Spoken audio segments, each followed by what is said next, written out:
What's up, everybody? This is the Quad with Chris Young. As always, I'm Chris. We got Haley the Bear. Hello. Producer Josh. Good morning. And Ryan from Miami.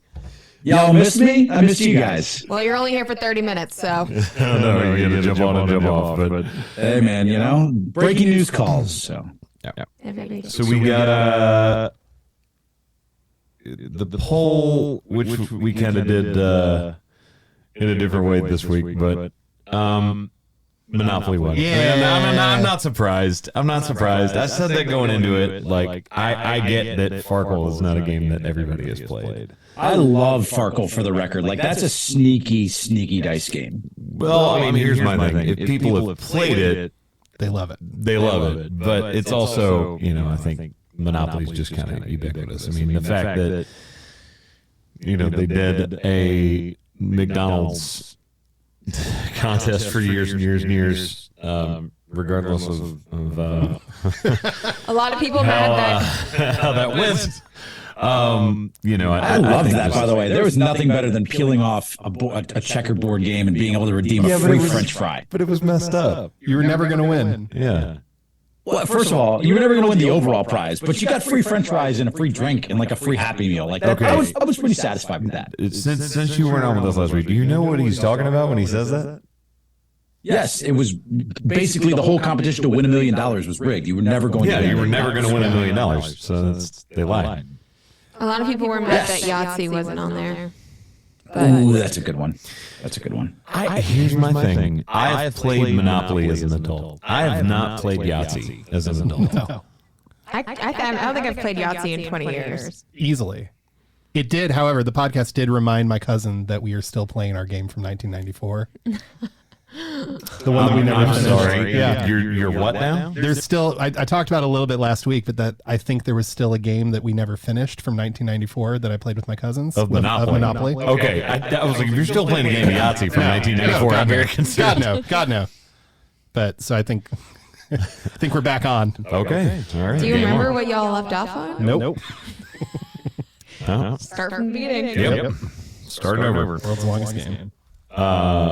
Shout out to everybody. Hope you had a fantastic Easter. I have a question, and maybe this is just over the years of constantly being gone on weekends. Maybe I've just never noticed it, but I was actually in town for Easter weekend. And yes, I realize that it is on the calendar. When you look in your calendar, the Friday before Easter, that it is Good Friday. I don't remember everybody being off work on Good Friday before. No. No, I don't think that was a thing. That is most definitely a thing now, because everybody that I tried to get in touch with was like, oh no, we're not in the office today. When did we all get an added PTO day? Was that an added PTO day that we weren't aware of? It's one I was completely unaware of, but I thought maybe I was just backwards and you guys were getting ready to look at me like I was crazy because this is something I should have known about, but evidently not based upon those responses. Yeah, I don't ever remember a Good Friday being off. I remember. It's not on the list of public holidays by the United States. So are we elevating it to Great Friday then? Tennessee. Jesus. Yeah, all right. I don't know. So you're not crazy. Neither am I reached out to, again, multiple different people, and everybody was like, oh, we're out of the office today. It's Good Wait, Friday. so are you upset that people had the day off on Good Friday? No. Not upset. It's just you didn't anticipate it because you're like, oh, we have stuff we got to get done. I didn't plan for it. I was trying to get some stuff taken off of my list for this week, last week. And, yeah, everybody was like, no, we're not in the office. Is it a bank holiday? I don't know. No, the banks are open. Nope, not a bank holiday. All right. So evidently this is just a... Nashville thing? Just maybe. You know what? Maybe music business. maybe this is a music growth thing I was also unaware of. However the hell many years into my career I've been. But let's do sports. Sports! All right. I have to give like a little tiny shout out to Jason Fitz, buddy over at ESPN. I was texting him this morning, and he took over and did he took over and did First Take and was like on there talking about basketball picks. And he basically said the Lakers have no shot. I don't know about that. Which he basically, this is verbatim what we text each other this morning. I was like, I think you might be off about those Lakers chance assessments that you've made. He goes, I'm banking on Memphis coming through in the first round, or my mentions might be screwed for life. I mean, caveat, AD has to stay healthy. Absolutely. Yeah. Absolutely. But outside of that, I mean, like they're getting spot up threes from some players. They're getting good defense out of some players. LeBron's foot seems to be healthy. LeBron found the LeBron James of foot doctors, and somehow he's fine. I saw Tristan Thompson's coming to the Lakers. Jeez, he's not going to play. No. He'll play for 5 minutes to throw 5 fouls at someone. Yeah, he's literally get in there. The case for the Lakers, you have the veterans, you have, I think, higher talent on the Lakers if they play up to their potential. The case for the Grizzlies is they're younger, they're faster, and the Lakers are older. But I don't know. I think the Lakers make it out of the first round. This is assuming the Lakers make it through the play-in tournament, which I believe they will. I think they're playing against Minnesota, who just had a fight on the court yesterday. Yeah, they're not in a good spot. Rudy Gobert, that's just not a good basketball team right now. Rudy Gobert punched Kyle Anderson, who has the best nickname in all of basketball, with slow-mo, because he really just moves very slow on the court, but somehow scores 20 points a game. And then I never knew a phrase from my childhood would return as a cool nickname for an NBA player. Absolutely. Wait a minute. Whoa. Get into the story. What do you mean from your childhood? Slow-mo? Was it a nickname for you in your childhood?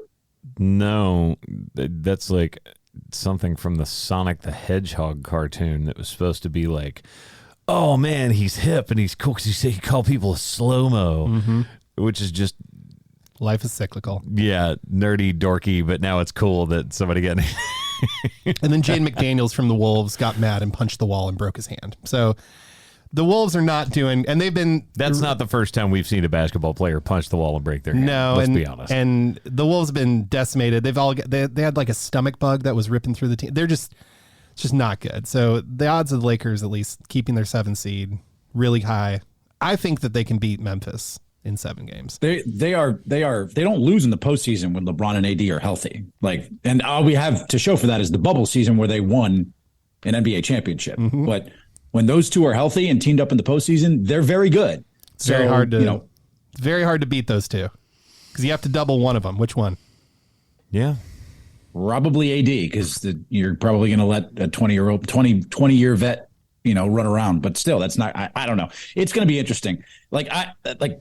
The West is wide open to me. First of all, the abomination that is the Dallas Mavericks is something that I'm hilariously laughing about, as they did not make it into the play-in tournament and went from the 6th seed to the 11th seed when they acquired Kyrie Irving. That is hilarious to me. Well, one of the things that I saw them talking about, I believe, was moving him for, I think it was Brown from Boston. Oh, Jaylen Brown.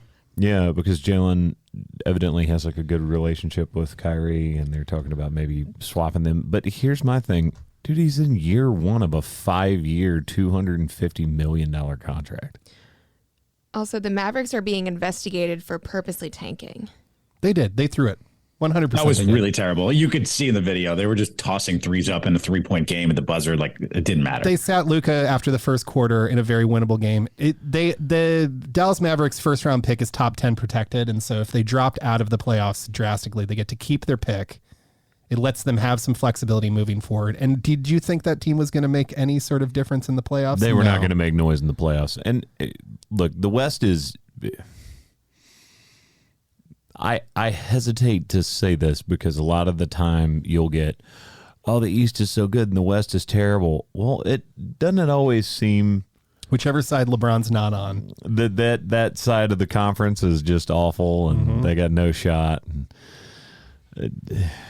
Anyway, I look at it from a lens of once you're in the playoffs, anything can happen. But with Dallas, they probably were going to make a whole lot of noise. And I think the big reason why, evidently, this is another layer on top of that with Luka, that he was upset is it was like an international night on one of the games that they set him. Yeah, something like and he that. had like a whole bunch of family or something, or people that wanted to see him play, and they sat him anyway, and he was kind of irritated about it. Yeah, I think that. Did you hear about that? I heard about that. I also read that because he played international FIBA ball last summer, he's just basically been going like Western Conference Finals last year, FIBA, back into. He's just tired. He's just like, I'm tired. I just need a break. So they're probably like, okay, you know what? We'll sit you. You can have a break this postseason. We keep our top 10 pick. It's the best case scenario. Well, we'll see what happens. Jason, for your sake, I hope they don't go deep into the playoffs. I'm absolutely going to make sure he gets roasted. I'm looking forward to the 4-5 matchup in the West between the Suns and the Clippers, which means we have Russell Westbrook against Kevin Durant again. Well, and look, the Suns are going to dominate them in that matchup. And that matchup is not on paper what it was 2 months ago. No, breaking news, Paul George will be out the first round of that. So he's not even playing that series. No. As of this morning. But you didn't have Kevin Durant for the entire season. We'll see. Yeah. I just like subplots. I like when there's stuff going on. Speaking of subplots, the Masters. That is, I hate it because John Rahm is such a great player, and I just feel like between the weather delays and the trees falling on the course. Yeah, I didn't see the excitement for the Masters that I've seen in past years this year. Yeah, and then Tiger Really? pulled out. The amateur was in second for the longest time. There was a tie Do you for think second. that has to do with the weather and the way the round 3 was pushed to the early morning on Sunday? I think that has a lot to do with it. Because there was a lot of buzz yesterday with not only the live golfers in contention, but Phil Mickelson becoming the oldest player. I think he shot the best round for anyone over 50 in Masters history. Yeah, he was incredible. And you had a lot of big names, like Brooks Koepka absolutely collapsed. John Rahm's a big name who'd never won a green jacket. Like, I thought there was a lot of interest, but I think because you crammed 2 rounds into one day is what kind of got in the way a little bit. That again is sort of my point. Like, if you are the Masters, the last thing you want to happen is multiple delays of rounds. Like round 2 not finishing until the day of round 3, round 3 not finishing until the day of the final round. And then basically you have Koepka, Mickelson, and Rahm, which, if that happens 2 years ago, before all of the craziness and kind of like, I mean, this is the only way to say it. There's been a lot of hate towards Phil Mickelson. And there never really was before, right? He was always... He was beloved. Lefty was beloved. And now everyone's calling him a sellout to the Saudis. There's a lot of... There's just a lot. Dispute his way. I was going to, leave the topic alone because I don't want to get too far down that rabbit hole. But it's just a lot of that seemingly untouchable, oh my God, he's lefty, we love him, is not what it once was. Is that round awesome? Is it seeing him play that way and roar back and end up in second? Amazing? Yeah. But I mean, I'm not kidding. Like today on just when I pull up sports, there's not really a whole lot of conversation about it. Well, and I think Tiger withdrawing too kind of took the buzz out of it due to injury. Like there's a lot of things at play that I think still. Plus, I don't think it was convenient to have it on Easter Sunday. Like, and obviously you can't really plan around that, but having the Masters on Easter Sunday, I think got in the way of what would have traditionally been more buzz for the greatest tournament in golf. That's a fair. I think that plays into this a little bit. That's fair. I mean, I was hiding Easter eggs for my niece instead of watching the Masters. And look. I think everything everybody's saying plays into it. I didn't feel like I got the same level of energy from it that I've had the past couple of years.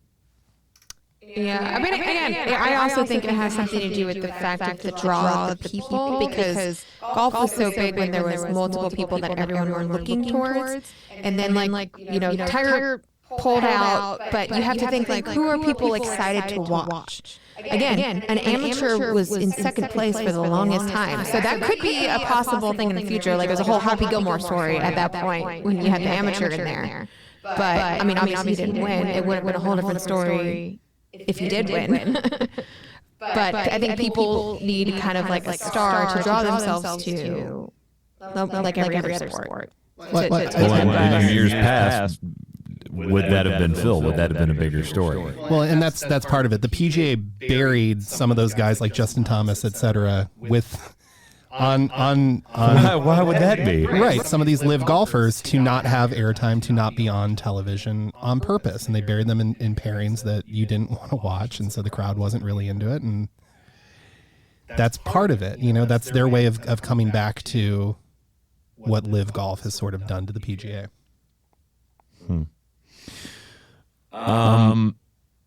Moving on from golf, I do have to do a quick update, and I get it. Nobody cares but me.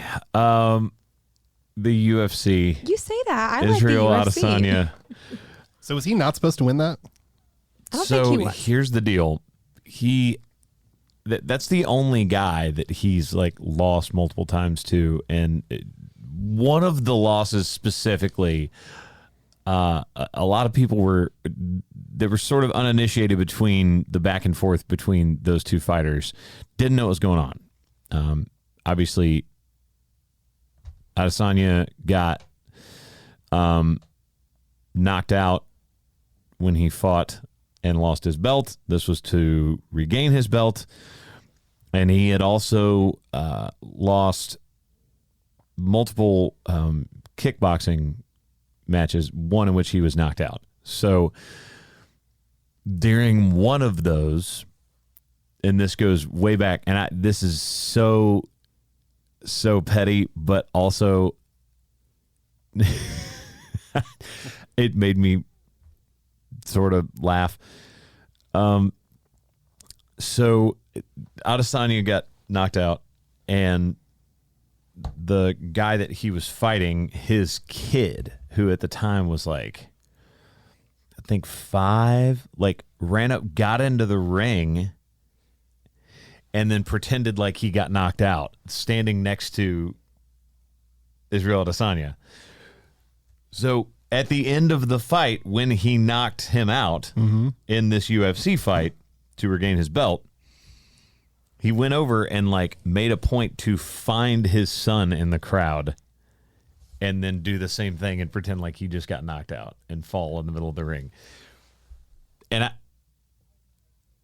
here for it. I don't know.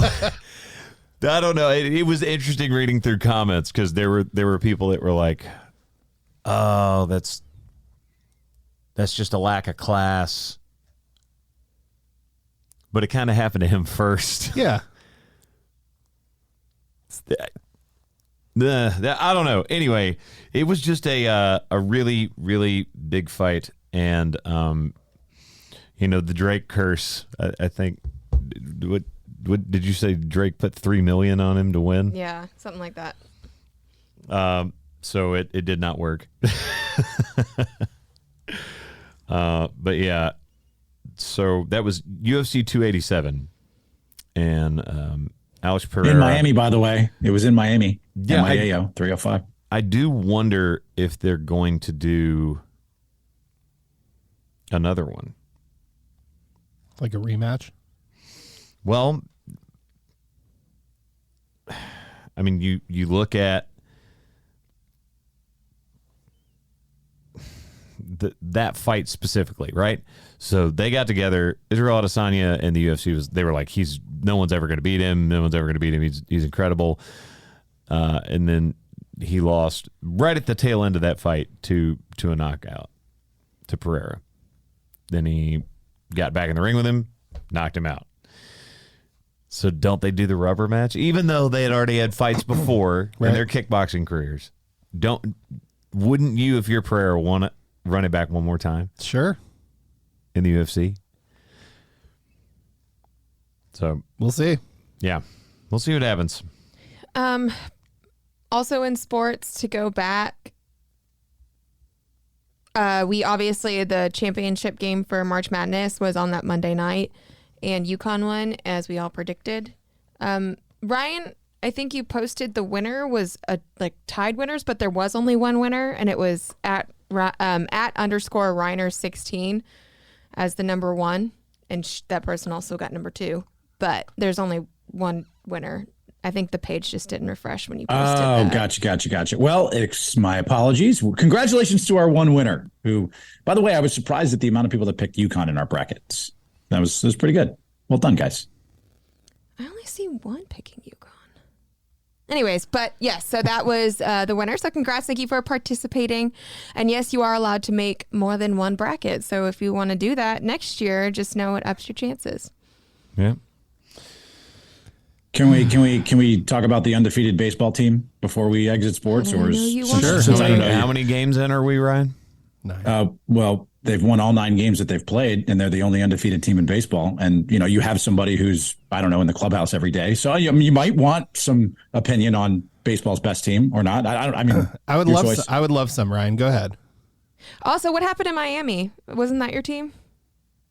They don't pay me, so I switched allegiances based on the team that. So thank you for making me wear a Miami outfit. Most honest. I appreciate that so much. Well, look, we're in the world of NIL, and my name, image, and likeness is being compensated by the Tampa Bay Rays. So I'm happy to switch my allegiances. But with that being said, 9-0, a plus 57 run differential. Yes, they have had a quote unquote weak schedule to start the year, sweeping the Tigers. It's not Nationals, quote unquote right. Those 3 teams have combined for 4 wins total across all 3. They are not good baseball teams, but it is not like the Rays are eking out 1-run victories. They are absolutely hammering and demolishing the teams they are playing. The weakest offensively, defensively, and pitching. They have hit 24 homers this year, and they have allowed 18 runs in total. That is pretty damn impressive. Whenever they start playing actual baseball teams, they might not be hitting that well of a score. We also have how many more games left to go? A lot of games to go, but when something hasn't been done since the 1800s, it's pretty damn impressive. And the Tampa Bay Rays are doing just that, for the record. And by the way, they swept the Tigers, but then the Tigers went to Houston and took 2 of 3 from the Astros, who are one of the best teams in baseball. So, the teams the Rays have beaten have also beaten the Angels, the Guardians, the Braves, and the Astros. Everyone beats the Angels. Can I ask you a question? Everyone beats the Angels, yes. He goes, they took 2 or 3 from the Astros, one of the best teams in baseball. There hasn't been enough baseball for us to know what the best teams are. They were last year. Last year. We know who the best teams are going to be. And it's going to be because if I remember the correctly, Dodgers and the Yankees. The Cubs won the World Series and then did not win the next year. So a best team one year, look at football. Look what happened to the Rams. The team from the year prior can never be the exact same team the Astros have made the ALCS 6 consecutive years. I think we effing know that they're going to be good. Well, I'll wait until the Rays One of them confirmed. How about when the Rays play the Astros? Can we wait? All right, can we wait for that? I'll give you that. I'm covering that series in Houston, by the way. That's so I'll awesome. give you that. Just to be clear, you're not stat padding, but when you take that Tigers series that was 4-0, 12-2, and 5-1, it does skew things quite a bit. So the Tigers just beat the Athletics in back-to-back 11-0 games. So correct. I would take that as more here. But you put all that together, yes, it's off to a historic start against historically bad teams right now. Historic start nonetheless, ladies and gentlemen. I love your fandom, and I can't wait to check in 3 months when you're but like. Is it fandom if he keeps switching teams? No, he stays consistent with Tampa. Oh no, he's consistent with whoever's paying him for sure. For sure. Thank you, CY. There it is. He also ignored the fact that Tyreek Hill said he's going to retire after the next 2 years. Play his contract out. Yeah, it's fine. You know. Oh His best years are in Miami anyway, clearly. So. Two is the savior. Remember? Yeah. His best years are in Miami. How many rings? He had what 1,600 yards receiving this year. How many rings? To be determined. Okay. Sure. Got 2 more years left to win a Super Bowl. Sure. Yeah, that's not going to happen. Sounds Sorry. good. Can't wait. Y'all still got Tua. That ain't going to happen. You got 2 more seasons left. 2 more years. Yeah. Good job, Josh. Well done. All right. Taught you well. Let's get out of here. Let's get out of this. We'll go to music real quick, and then Music. I know Ryan's got to hop off. So, just quick shout out to everybody who came out to the Opry the other night. It's been a while since I've gotten to play an Opry Saturday night show, so that was a lot of fun. Obviously played the new one. It is about to be top 30. All right. Moving on up. So enjoying that. Looking for you, just in case you have no idea what my current single is, or you have never listened to this podcast before. I will continue to just assault you with news every week because I have a microphone in front of me and it's my single. So I feel like we could have like a chart update sounder, you know? Something like that. Well, then the problem is like you have to have a sad one if it goes backwards. We don't want to do that. Only good news. Only good news on this podcast. It's like they're like, man, it's weird. He only mentions it when it's positive. It's like, at least that it's not. I'm just like, I haven't gotten the update yet. Sorry, guys. Yeah, it's so weird. Guess we'll have to get to it next week. No, it's doing really, really well. Very excited about that. And I'm just looking forward. I'm doing a couple different charity things this week. One for the military charity I do a lot of work with, which is the Charlie and Eagles Journey Home project that they do. And then also one out in California. So it's going to be kind of all over the place this week. But definitely enjoying it right now. And then I'm actually playing the Opry again for anybody that's wondering. In a couple weeks, they're doing one of the country classics nights. So I am going to be playing some throwback tunes. They're not mine. Do you know what it is yet?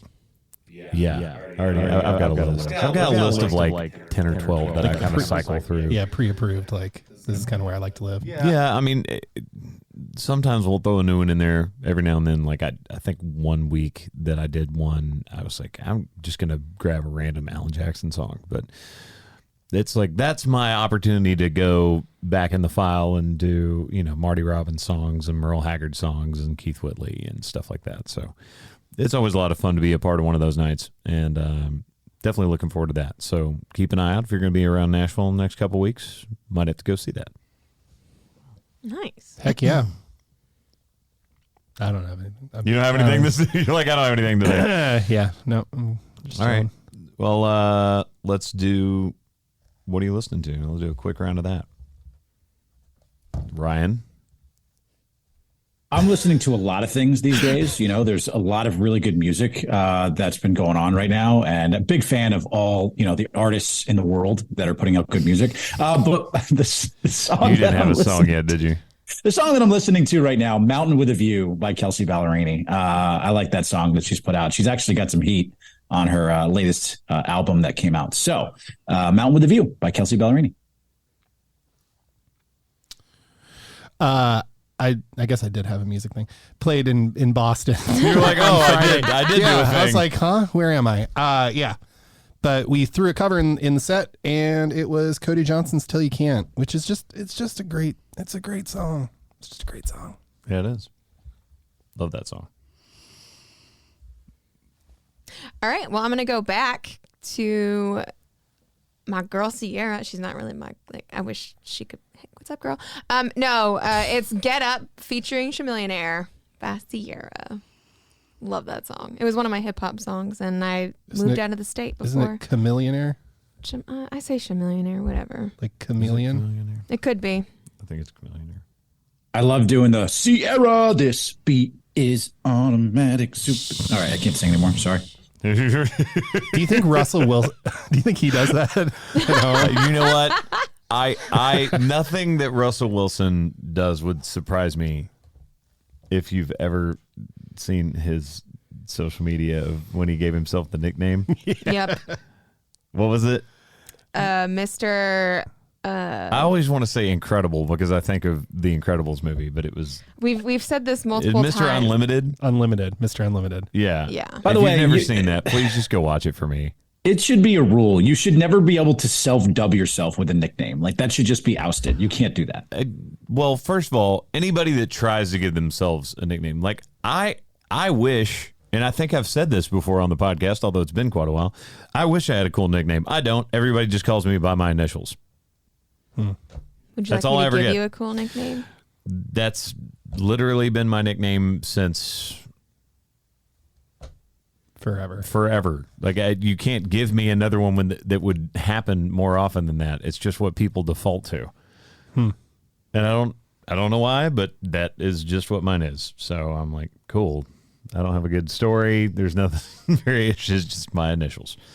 Mine is Bass Hole, Bass Turd, Bass Man. At least it's fitting. Oof. Where's the bear button on that one? Keith Nope, we're just gonna leave you alone out there on that one. Keith Urban, Brown Eyes Baby. Mine was Diesel when I was playing football because I'd truck people. At least my nickname changed after I moved out of Illinois. It was Rapunzel because my hair was so long and I hated it. Well, but that's the thing. You can't let people know you hate a nickname if you get a Yeah, you're bad stuck nickname. with it. Because then they double down on it. Double down. Yes, that too. On a good time.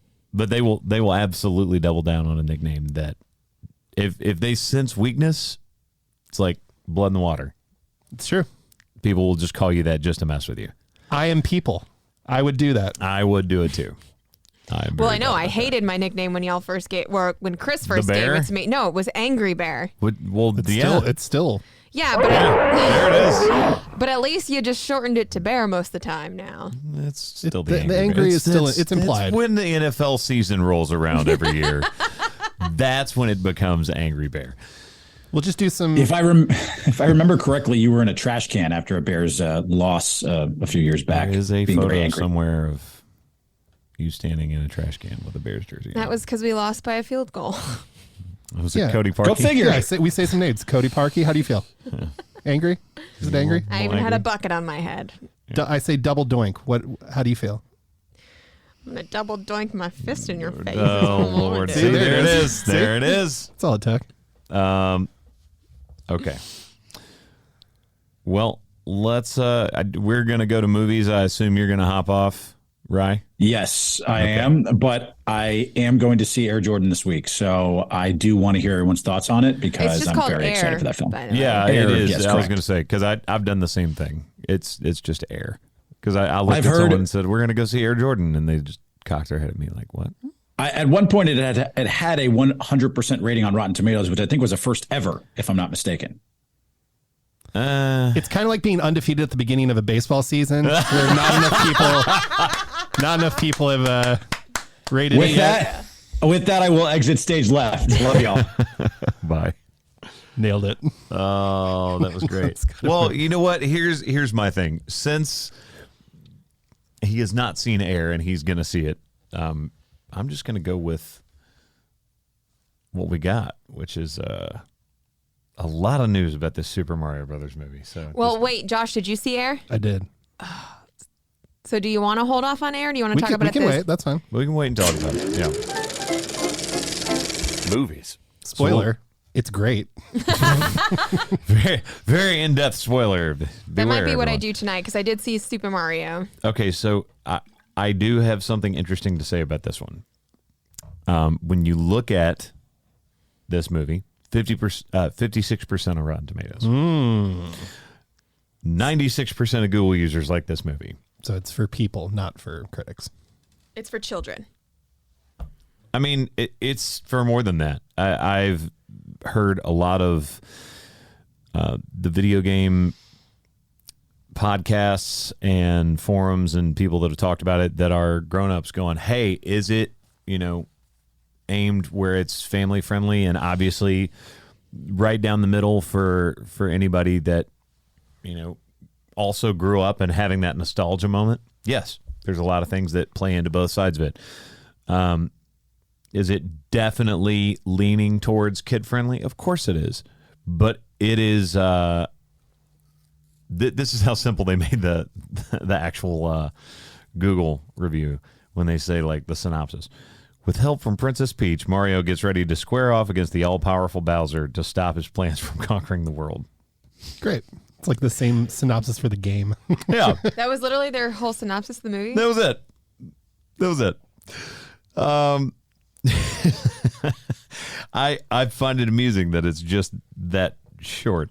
Even though there was way more to that whole plot of the movie, because I didn't even know where they were going to go with the plot of the movie, and that was not it. Yes. So, per an article from Variety, this had 204.6 million domestic and 377 million globally over the Easter weekend. That's a lot. Yeah, that's a whole lot. What was budget? Do you know? So here you go. That far exceeded expectations and even surpassed the starts of some recent installments in Universal's biggest franchises. Jurassic World Dominion was 145 million domestically. Fast and Furious 9 was 70 million. So definitely they're making another one. They have to after the ending It credits. cost Universal, Illumination, and Nintendo roughly $100 million. Great. And then just absolutely demolished everything. It's probably pretty good timing as well because we're all with family and family's looking for something to do, something to take the kids to go do. Yeah, there was definitely a lot of children. But here's the thing, though. Again, I lean on they're saying that it wasn't just kids going to see this movie. It played all the way into the nostalgia hype. Domestically, wow. Okay, so they're saying the Super Mario Brothers movie, and again, this is Variety.com, will most likely become the first movie of the year to hit $1 billion. Most analysts believe it'll cross that milestone with ease. Here are all the records that were smashed in the opening weekend. Domestic, highest grossing debut of 2023. Ant-Man and the Wasp, Quantumania was the one before that with 106 million. Biggest 5-day Wednesday to Sunday opening of all time, which overtook 2009's Transformers Revenge of the Fallen at 200 million. Note this stat is specific for movies that open on a Wednesday, which because that excludes Endgame, Spider-Man No Way Home, and Infinity I was like, War. there's no way that's no way. Yeah. Which, by the way, all those were within striking distance, actually, surprisingly, because those are 250 plus. And again, this one did 205, which, again, still fairly large gap. But you think about all of those films are films built up over how many movies to get to those? A decade of movies, yeah. And this was the very first one of this. And like, I actually think this was one of those rare occasions where even the negatives ended up being positives. Leading up to this, everybody was like, why is Chris Pratt the voice of Mario? They kind of explained that with the movie, but they didn't want to give it away in the trailers. For anybody that hasn't seen it, there is an explanation there. Even right before it, Seth Rogen, I guess, was like, when they cast him, he was like, I'm not going to do a voice. I'm just going to use my voice to be the character. And a lot of people had written articles going, he's just making it not fun. But it played well. I thought it played into what they were going for. Before this, Illumination's highest grossing debut that they'd had was Minions at 115 million. So it destroyed that. It's the second biggest debut ever for an animated movie, which obviously the 3-day opening weekend for... Wait, what? Oh, it outpaced Finding Dory. It was only beat by Incredibles 2. Interesting. So again, 2 movies that already had a bunch of goodwill going into them, where they made a second film. So this is an original, very first animated, and you can make the argument of, obviously there's been a lot of Mario video games. And stuff. There's no... But hang on. That's not the same thing as doing a featured movie. It's not, but you have to assume that the Mario franchise is massive. Way bigger than of even Marvel, I would say.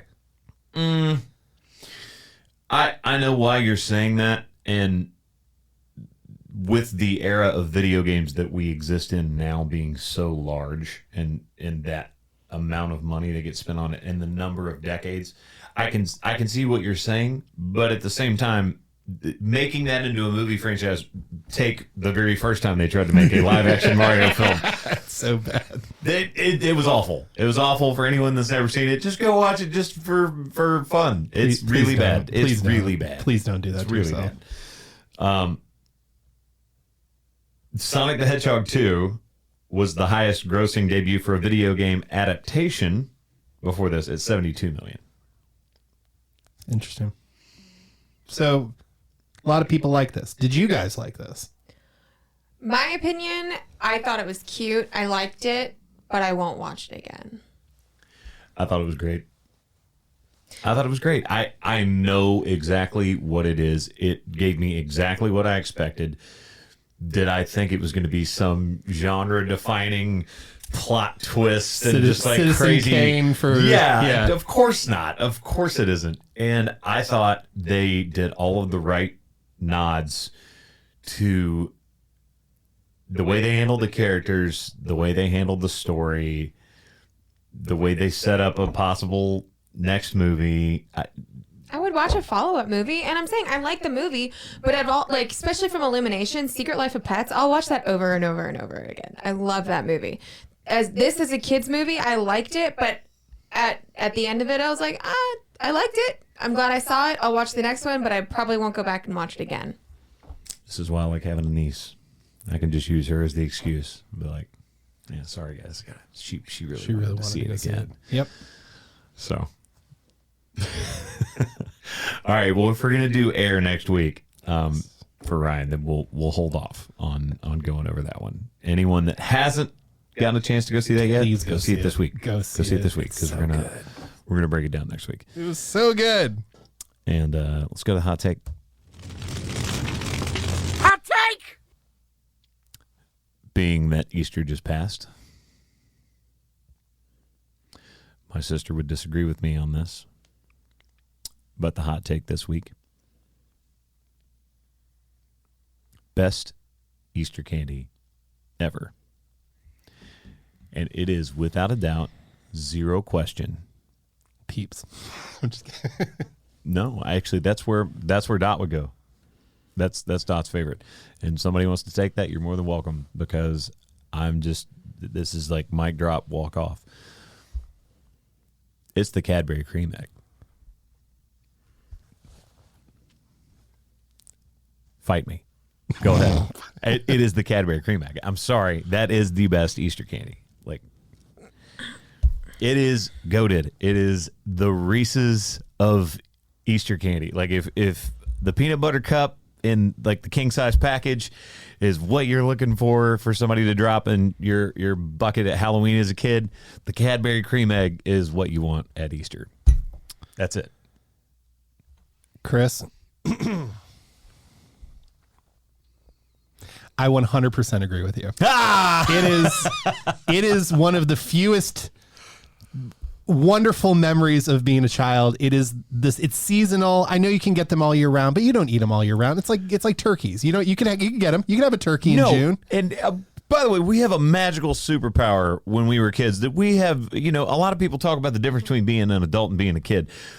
We had a superpower. We did not realize it. We could eat enough candy to make ourselves sick and be fine an hour later. Not the case anymore. No. At all. No. But the cream egg, I don't even know what the cream is made of. Do you? I don't know. Can we stop saying that? Because it doesn't matter. It doesn't matter. It is phenomenal. It is number one on the list. That's all I'm saying. I completely agree. Come at me. It's the only answer.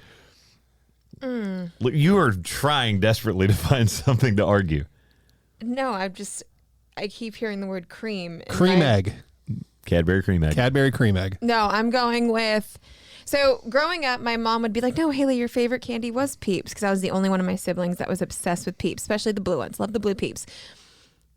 But all in all, the only time you can get this candy is over Easter. So I have to go with the Starburst jelly beans. A worthy adversary. Okay. Those are really good. All right. At least I know that the jelly bean is a jelly bean. I don't have to guess what the cream is. If we're going to do delicious this, is what it is. I believe we make this a 3-way poll. It's got to be Peeps. It is the Cadbury cream egg, the Peep, and the Starburst jelly beans. The Peep immediately gets thrown out because they have to put so many different varieties of it just to trick you into getting them. So You're like, oh, you want a cookies and cream Peep? No, I don't. I want a Cadbury cream egg. Get out of my face. I don't ever eat the Cadbury cream eggs. Great, more for us.